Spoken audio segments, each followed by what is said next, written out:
Hi, Billy the Artist here with a quick update, and you'll see the video in a bit about my studio finally being tidy, which is fantastic. Anyway, please do like and subscribe for all the new videos that will be coming, how to draw, lots and lots to do and really crack on with now, which is going to be a joy to do. Like I say, I have had to tidy up, but some information on the Peter Hickman picture. I have spoken today with my suppliers and they are still struggling to reopen. So collecting paper and even getting paper is a problem still.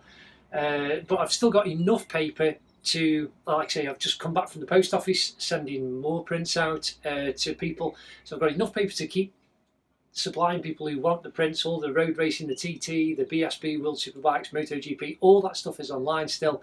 And it's a joy for people to still want the prints, which is fantastic. So that's all there. And that's great. But you will now see a little clip of my studio tidy, and you can see the floor after over 20 years of work and different projects.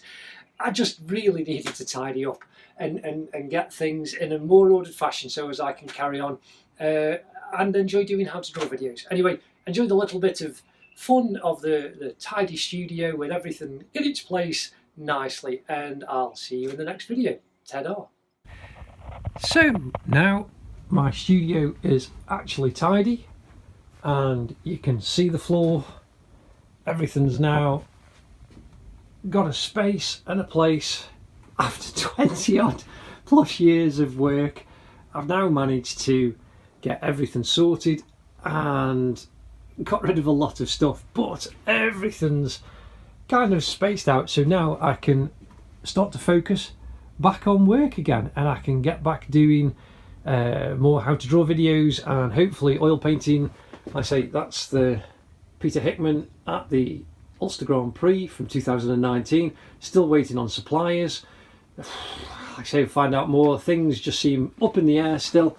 Again, I've got all the detail to do on that one, but we shall just basically carry on and see what will happen. But it's just a case of plodding on through the months in all the silliness that has been going on. Like I say, there's my palette with all my oil paintings on, and all my drawing gear is on there, ready, accessible. So it's just a case of pootling along. Anyway, thanks very much. Do like and subscribe, and I will be getting on with more stuff in the next few weeks. Anyway, thanks so much. Ta-da.